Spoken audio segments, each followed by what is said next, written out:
Hello friends, कैसे हैं सब लोग। दोस्तों आज की क्लास में हम बात करेंगे डीएड एग्जाम पेपर पैटर्न पे। ठीक है, कैसा हमारा एग्जाम पेपर पैटर्न आने वाला है। ठीक है, जो हमारा बैच 2024 से 2026 में कंप्लीट होने वाला है उस पर बात करेंगे। ठीक है, जैसे कि अगर हम फर्स्ट ईयर सेकेंड ईयर की बात करें कि जो सेकेंड ईयर वालों का आपका जो एग्जाम पेपर पैटर्न आया था उसी टाइप का रहेगा या चेंज हो जाएगा। तो दोस्तों second year exam paper pattern change नहीं होगा, लेकिन फर्स्ट ईयर वालों के लिए ये बताना जरूरी है कि आपका पेपर पैटर्न कैसा रहेगा। ठीक है, तो एग्जाम पेपर पैटर्न अगर हम बात करें, सबसे पहले ये बता दें कि एग्जाम पेपर पैटर्न चेंज नहीं हुआ। ये क्वेश्चन आ रहा था, ये बहुत ज्यादा कमेंट आ रहे थे कि मैम एग्जाम पेपर पैटर्न जो है चेंज होगा कि नहीं होगा। तो पेपर पैटर्न चेंज नहीं होगा, जो सेकेंड ईयर में था वही रहेगा। दूसरी चीज, फर्स्ट ईयर वाले भी पूछ रहे थे मैम लैंग्वेज का क्या होगा, लैंग्वेज कितने लैंग्वेज में आता है, पेपर कैसा आता है, हिंदी में आता है, इंग्लिश में आता है, इंग्लिश में ही आता है या हिंदी में आता है। तो दोनों में आता है। ठीक है, हिंदी और इंग्लिश दोनों में आएगा। ठीक, अच्छा कैसा दिया होगा पेपर पैटर्न, किस तरीके से क्वेश्चन पूछे जाएंगे, किस तरीके से नहीं पूछे जाएंगे। लेकिन एक डाउट है, अगर सेकेंड ईयर का एग्जाम पेपर पैटर्न चेंज होता है तो नेक्स्ट मंथ आपको नोटिफिकेशन मिल जाएगा। ठीक है, यानी कि अभी हम बात करें तो 5 का लास्ट हो जाएगा और मिड मार्च में आपको पता चल जाएगा। ठीक, और अप्रैल लास्ट तक आपके प्रैक्टिकल की डेट आ जाएगी और थ्योरी जो हमारे एक्सटर्नल एग्जाम आएंगे आपके मई तक आपको डेट शीट भी मिल जानी है। ठीक है, अगर हम एग्जाम डेट की बात करें तो आपके मई में डेट शीट आ जाएगी और जून में आपके एग्जाम हो जाएंगे। ठीक, मई में क्या हो जाएगा, आपकी डेट शीट आ जाएगी लास्ट तक और जून के फर्स्ट वीक से आपको एग्जाम होना स्टार्ट हो जाएंगे, डेट आपको आ जाएगी। ठीक है, एग्जाम पेपर पैटर्न का टाइम अगर हम बात करें तो 3 घंटे का रहेगा। ठीक, मार्क्स की अगर बात करें, एग्जाम एक पेपर आपका कितने नंबर का होगा तो 45 मार्क्स का रहेगा। ठीक है, मैक्सिमम मार्क्स आपके 45 रहेंगे। और अगर बताते हैं कि पास होने के लिए पूछा जाता है, पास होने के लिए कितने चाहिए, हम बिल्कुल नहीं बताएंगे। हम चाहते हैं कि आप 45 में से 44 नंबर लेकर आए। ठीक, मेहनत आप इतनी करो कि 45 से 44 आपके नंबर आए। ठीक है, हो गया। लैंग्वेज आपका हिंदी इंग्लिश दोनों में आएगा। ठीक है, डेट आपकी मई जून में आ जाएगी। जून में तो आपके एग्जाम होने ही होने हैं, मई में आपकी डेट शीट आ जाएगी। 45 नंबर का रहता है हमारा एक पेपर और 3 घंटे का समय रहता है। ठीक है, क्लियर है। अच्छा, सबसे पहले ये चीज है कि पेपर कैसा आएगा, क्या क्या पूछा जाएगा, किस तरीके से पूछा जाएगा, कितना आएगा, क्या क्या करना पड़ेगा। सबसे पहले देख लीजिए, इस पेपर में 4 चीजें हैं, पार्ट ए, ठीक है, पार्ट बी और पार्ट सी और पार्ट डी। ठीक, पार्ट बी देखिए, पार्ट ए में किस तरीके के क्वेश्चन है, पार्ट बी में कैसे क्वेश्चन है, आपको बताएंगे आज के क्लास में कि आपको कौन सा। क्योंकि हम लोग क्या करते हैं ना, इस टाइप के जब क्वेश्चन आते हैं ना, जबकि करते हुए आ रहे हैं हम 10th में 12th में किए हैं, लेकिन अब पैटर्न चेंज हो जाता है कि आप किस तरीके से इसके आंसर होंगे। जब आप छोटे थे तो अलग आंसर देते, आप बड़े थे, अब बड़े हो गए हो, आप एक टीचर हो गए हो, उसका आंसर कैसे, क्योंकि ये छोटी छोटी गलतियां हम कर देते हैं और मार्क्स हमारे कट जाते हैं। ठीक है, तो जैसे कि पार्ट ए की हम बात करें, ऑब्जेक्टिव टाइप क्वेश्चन आएगा। उसमें ऐसा तो नहीं है टिक मार्क करना है हमने, नहीं है ना, रिटर्न करना है। उसमें कैसे करेंगे ये चीज आपको बताई जाएगी, वरना आप नंबर इसी चीज में हमारे कट जाते हैं और हमें पता ही नहीं चलता कि छोटी मोटी गलतियां सब कुछ आने के बावजूद भी हमारे नंबर काटे गए हैं। कितनी बोलते हमारी गलती है, काटे गए, ऐसा नहीं है। ठीक है, पार्ट ए में किस प्रकार के क्वेश्चन आएंगे, देखिए पार्ट ए में हमारे 3 प्रकार के प्रश्न दिए हुए हैं। कौन कौन से, एक तो पूछा गया है आपको बहुविकल्पीय प्रश्न। ठीक है, नंबर 1 बहुविकल्पीय, मल्टीपल चॉइस क्वेश्चन। ठीक है, बहुविकल्पीय, इसमें आपको क्या है, विकल्प दिए होंगे, एक प्रश्न और 4 विकल्प दिए होंगे। 3 प्रश्न होंगे इसमें, 1 2 3। पार्ट ए में सभी प्रश्न करना है। ठीक है, क्वेश्चन नंबर फर्स्ट ये है, इसमें बहुविकल्पीय प्रश्न रहेंगे। बहुविकल्पीय प्रश्न में इस तरीके से आएगा जैसे ऑटिज्म का प्रकार है, लिखा होगा, विकल्प आपके एग्जाम पेपर पैटर्न मतलब एग्जाम पेपर क्वेश्चन पेपर पे होगा ना, जो क्वेश्चन आपका पेपर है उस पर होगा लिखा हुआ ये ऑटिज्म का प्रकार है, ये विकल्प होंगे माइक्रोसेफेलिस, डाउन सिंड्रोम, अटैक्सिया या रेड डिसऑर्डर। अब ये आपको पता है कि इसका क्या है, ऑटिज्म का प्रकार माइक्रोसेफेलिस नहीं हो सकता, किसका है ये, इंटेलेक्चुअल डिसेबिलिटी का है। डाउन सिंड्रोम किसका प्रकार है, इंटेलेक्चुअल डिसेबिलिटी का। अटैक्सिया सेरेब्रल पालेसी का है। रेड डिसऑर्डर ऑटिज्म का एक प्रकार है। आप कैसे करेंगे, वहां पर इसमें जो आप क्वेश्चन नंबर डाला होगा आपने, बहुविकल्पीय प्रश्नों के उत्तर आप लिखेंगे, बहुविकल्पीय प्रश्नों के उत्तर, और उसके नीचे इस तरीके से डाला और यहां कर दिया आंसर। इसका आंसर है क्या, रेड डिसऑर्डर।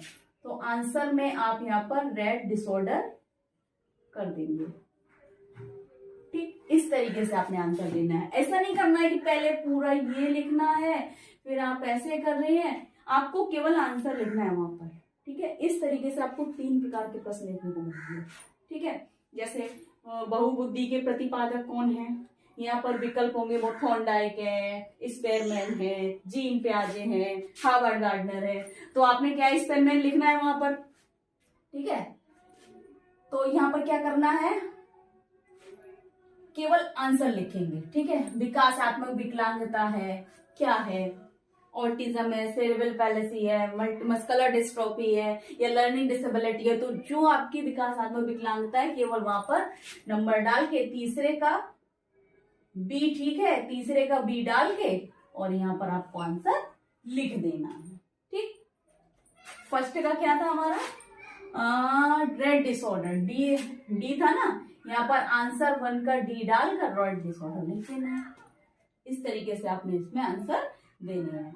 दूसरा क्वेश्चन इसमें देखेंगे हम, सही गलत का ट्रू एंड फॉल्स आएंगे। अब सही गलत में क्या निशान लगाने हैं, सीपी जन्म से होता है, सीपी जन्म से होता है।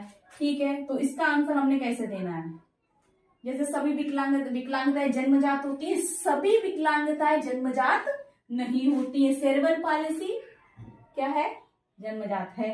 ठीक है, अब इसके लिए हम क्या करेंगे, इसका आंसर कैसे देंगे, हमारा क्वेश्चन है सीपी जन्म से होता है, क्वेश्चन नंबर 2 का है ना, तो इसमें हम क्या करेंगे, क्वेश्चन नंबर 2 का सीपी का फर्स्ट है ना, तो फर्स्ट का आंसर सीपी लिखकर बस, सीपी सही है या नहीं है। ठीक है, सीपी उसमें सत्य लिख देंगे या सीपी उसको डी लिख देंगे या इस करिए टिक मार्क कर देंगे। ठीक है, नहीं होता है, दूसरे का नहीं है असत्य कर देंगे या ऐसे हम उसको साइन कर देंगे, उसका आंसर लिखकर। ठीक, तीसरा प्रश्न आपको देखने को मिलेगा मिलान कर, यानी कि मैचिंग्स आएंगे। अब मैचिंग्स कैसे करनी है, ये वाली समझ नहीं आती है कि ये कहाँ जा रही है, कहाँ से आई कहाँ गई और किसका आंसर क्या है, ऐसे नहीं करना है हमने क्या करना है, मैचिंग्स में इस प्रकार के प्रश्न आएंगे।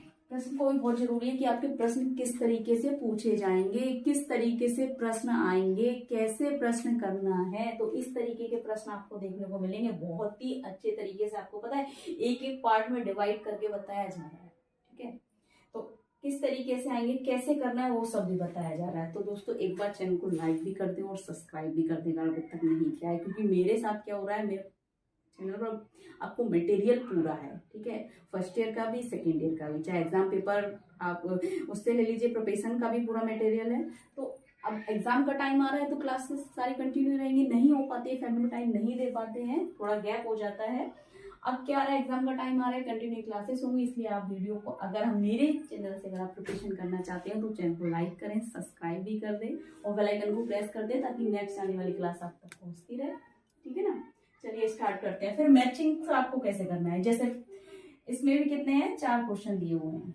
ठीक है, एक एक नंबर के हैं, ये भी 1 नंबर का है और ट्रू एंड फॉल्स भी 1 नंबर का रहेगा आपका और मैचिंग्स भी आपके 1 नंबर के रहेंगे। ठीक, देखिए जैसे इसमें है, आकलन का क्षेत्र होता है, ग्लैड किसने बनाया है, बुद्धि का द्विकारक सिद्धांत किसने बनाया है, विकास की संज्ञानात्मक 4 अवस्थाएं किसने दी हैं। ठीक है, तो किसने दिए हैं? अब यहाँ पर सब उल्टा सीधा, अब ऐसे कर दें कि ये विकास की 4 अवस्थाएं जीन पियाजे ने दी है, या ग्लेड जयंती नारायण ने बनाया है, या कैसा, तो ये सब गलत हो जाएगा।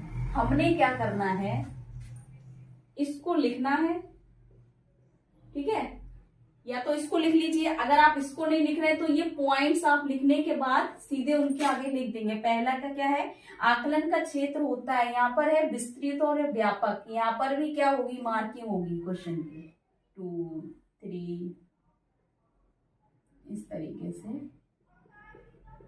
3 और 4, ठीक है। आकलन का क्षेत्र होता है, यहाँ पर तीसरे नंबर पे है ना, तो हम इसी के आगे क्या करेंगे, ऐसे करके विस्तृत और व्यापक, ठीक है। दूसरा ग्लेड किसने बनाया, जयंती नारायण ने, सेम हो जाएगा, जयंती नारायण, ठीक है। बुद्धि का द्विकारक सिद्धांत किसने दिया है, स्पेरमैन ने, यहाँ पर ये हो जाएगा, स्पेरमैन हो जाएगा। विकास की संज्ञा तो 4 अवस्थाएं किसने दी है, जीन पियाजे ने, ठीक है। तो इस तरीके से हम जीन पियाजे का फर्स्ट है तो उसके आगे आंसर लिखकर ऐसे हमने कर देना है, जिग-जैग नहीं करना है वहां पर, यहाँ पर आपके मार्क्स कटेंगे, ठीक। अच्छा, ये तो हो गया हमारा पार्ट ए, ठीक है। काउंट करते रहना अपने नंबर, ठीक है। कौन सा प्रश्न, जैसा इसमें था 1 2 3 नंबर का आपका ये हो गया एक क्वेश्चन, फिर दूसरा था 1 2 का ये हो गया, 4 का ये हो गया, ठीक है। अच्छा ठीक है, चलिए आ जाइए यहाँ पर पार्ट बी में। देखिए पार्ट बी में आपको मिलेगा वेरी शॉर्ट क्वेश्चन। इसमें क्या होंगे हमारे, जैसे हम अति लघु प्रश्न कहते हैं ना, अति लघु उत्तरीय प्रश्न, जो क्या है, इन प्रश्नों के उत्तर हमें 1 या 2 वाक्यों में देने होते हैं, ठीक है। इसमें क्या है, जो एक प्रश्न होगा आपका 2 नंबर का होगा। कितने प्रश्न है इसमें, 1 2 3 4 5, यानी कि ये आपका 10 नंबर का हो गया पार्ट, ठीक है। अब प्रश्न कैसे आते हैं इसमें, देखिए अति लघु प्रश्न आएगा, पाठ्यक्रम को परिभाषित कीजिए। पाठ्यक्रम को परिभाषित कीजिए, केवल परिभाषा 1-2 लाइन में आपकी पाठ्यक्रम की परिभाषा आ जाएगी। बहुविकलांगता को परिभाषित कीजिए, या बहुविकलांगता को परिभाषित या परिभाषा दीजिए, या बहुविकलांगता को परिभाषित कीजिए। तो 2 या 2 से अधिक प्रमाणित विकलांगताएं बहुविकलांगताएं कहलाती हैं। केवल आपको एक लाइन में आ जाएगा, 2 या 2 से अधिक प्रमाणित विकलांगताएं, या 2 या 2 से अधिक प्रमाणित विकलांगताओं को बहुविकलांगता कहा जाता है। वृद्धि और विकास के 2 अंतर लिखने आपको 2 लाइन में आ जाएंगे, एक लाइन में भी कर सकते हैं।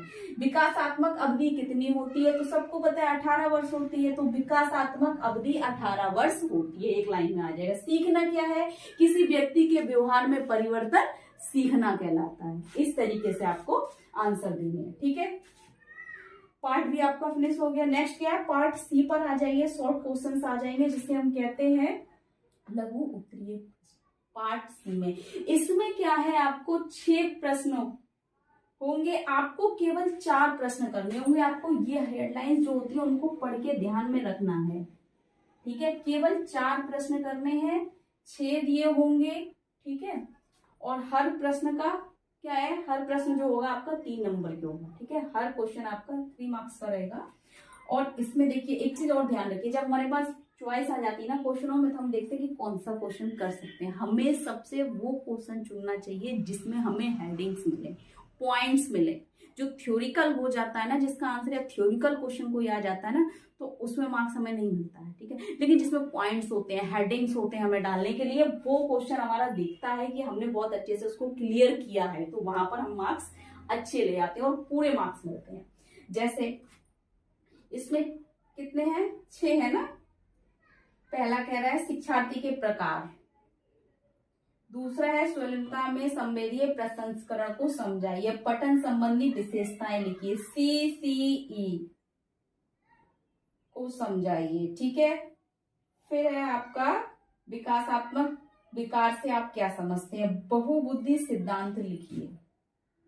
ठीक है, अब इनमें से कोई 4 प्रश्न करते हैं। अगर हम बात करें CCE क्या है, बहुत ज्यादा थ्योरिकल हो जाएगा। ठीक है, विकासात्मक विकार से आप क्या समझते हैं, बहुत अच्छा क्वेश्चन है।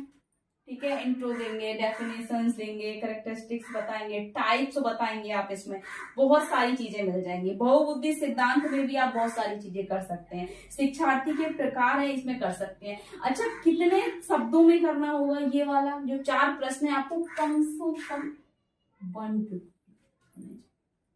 150 शब्दों में आप क्या करेंगे, ये वाले क्वेश्चन करेंगे। ठीक है, ये हो गया। ठीक, यानी कि आपको इसमें 4 प्रश्न करने हैं, 6 दिए हैं, 4 का चयन करना है और केवल 4 प्रश्न करने हैं। ठीक, फिर आपका आ गया पार्ट डी। पार्ट डी में आएंगे दीर्घ उत्तरीय प्रश्न। केवल 2 प्रश्नों का आंसर देना है, जो कि क्या है, कितने नंबर के हैं ये, 7 नंबर का एक प्रश्न है। आपको केवल 2 प्रश्नों को आंसर देना है, 2 प्रश्नों का आंसर देना है। 4 यहाँ पर प्रश्न दिए होंगे आपको और केवल इसमें से 2 करने हैं। कौन से 2 करने हैं और कितने शब्दों में करना है, ये आपको 250 शब्दों में करना होगा। ठीक, कम से कम 250 शब्द, यानी कि हम कह सकते हैं 4 से 6 पेज। ठीक है, और ये कम से कम 3 से 4 पेज। ठीक, तो इसमें से क्वेश्चन किस तरीके के हम छाटेंगे, जैसे पहला प्रश्न आपका IDD वाले छात्रों के सीखने के माहौल और सीखने के आधार पर छात्रों का वर्गीकरण कीजिए। बहुत अच्छा प्रश्न है। IDD वाले बच्चों के बारे में लिखेंगे, परिभाषा हो गई, प्रकार हो गए, उनकी विशेषताएं हो गई। ठीक है, उनके सीखने के आधार पर सीखने के बारे में लिखेंगे। ठीक है, उनका क्लासिफिकेशन करेंगे। बहुत अच्छा प्रश्न आपका बनेगा 250 शब्दों में। फिर कह रहे हैं आयु के और विकलांगता के आधार पर सीखने की विशेषताएं और शैलियों को लिखिए। बहुत अच्छे से कर पाएंगे आप। ठीक है, विकलांगता के प्रकार, इतनी अच्छी हेडिंग है, यानी कि इस प्रकार के प्रश्न अगर आपको देखने को मिल जाए ना, तो टेंशन लेने की, जो आपको इजी लग रहा हो सबसे अच्छे से आप कर सकते हैं। केवल वही प्रश्न करें, जरूरी नहीं है कि 2 ही ऊपर के कर लें, जो आपको ठीक लग रहा हो उस प्रश्न। ठीक है, तो आपका पेपर पैटर्न हिंदी इंग्लिश दोनों में होगा। समय 3 घंटे का रहेगा। ठीक है, 45 नंबर का हमारा प्रश्न पत्र आएगा। ठीक है, और डेट जैसे कि मैंने बता दिया आपको, जून में आपके पेपर हो जाएंगे, मई में आपको डेट आ जाएगी। और सेकेंड ईयर का एग्जाम पेपर पैटर्न चेंज नहीं हो रहा है। फर्स्ट ईयर का जो मैंने बताया है वही रहेगा। अगर हो ये मैंने आपको पता है पार्ट इसलिए डिवाइड किया ताकि आपको कंफ्यूजन ना हो कि बहुत सारे क्वेश्चन बन रहे हैं। अब क्वेश्चन अगर हम इसको, जैसे ये वाला आ गया यहाँ पर बहुविकल्पीय प्रश्न, मान लीजिए यहाँ पर लिख के आ गया बहुविकल्पीय प्रश्न। ठीक है, अब 1 नंबर पे भी बहुविकल्पीय प्रश्न है। ठीक है, फिर ये आ गए, दूसरे नंबर पे सही गलत है मिलान है, तो वहां पर गजपच हो रहा था। मैंने इसलिए एक पार्ट में कर दिया, बी आपका एक अलग पार्ट में समझा दिया, सी आपको अलग पार्ट में समझा दिया, डी आपको अलग पार्ट में समझा दिया। ठीक है, जो 1-1 नंबर वाले क्वेश्चन थे पार्ट ए में आ गए, 2 नंबर वाले पार्ट बी में आ गए। ठीक है, और जो हमारे जो ये लघु उत्तरीय प्रश्न पार्ट सी में आ गए, और जो दीर्घ उत्तरीय प्रश्न थे वो आपके पार्ट डी में आ गए। डिवाइड कर दिया पूरे एग्जाम पेपर पैटर्न को, किस तरीके से आना था पूरा बता दिया आपको। ठीक है, टेंशन लेने की जरूरत नहीं है, और प्रिपरेशन भी हम अच्छी करेंगे। ठीक है, क्योंकि हमारा पूरा जितना थ्योरी मटेरियल है, अगर हम बात करें कोर्स फर्स्ट से लेकर कोर्स 12 तक का आपका प्लेलिस्ट में सारा है। मोस्ट इंपोर्टेंट क्वेश्चनों का क्या क्वेश्चन कितने कौन सा आएगा, सारे यूनिट से रिलेटेड सारा उसमें मटेरियल पूरा आपको क्लास ऑलरेडी अपलोड कर दिए गए हैं। ठीक है, अब जो नहीं किए गए हैं, जो आने वाले हैं, उनकी भी प्रिपरेशन करेंगे। कब, जब ये एग्जाम, यानी कि अगर हम बात करें प्रिपरेशन की, तो अभी क्या मिड मार्च से स्टार्ट कर देंगे, यानी कि 15 मार्च यानी कि होली के बाद प्रिपरेशन की क्लास स्टार्ट हो जाएगी। बाकी इसमें अगर आपको कुछ समझ नहीं आ रहा है, कुछ डाउट लग रहा है या कुछ पूछना है, तो कमेंट बॉक्स में कमेंट करें। ज़्यादा से ज़्यादा वीडियो शेयर कर दें दोस्तों, और लाइक भी कर दें, और बेल आइकन को प्रेस कर दें ताकि नेक्स्ट आने वाली क्लास आप तक पहुँचती रहे। दोस्तों फीडबैक जरूर देना अगर आपको क्लास अच्छी लगी।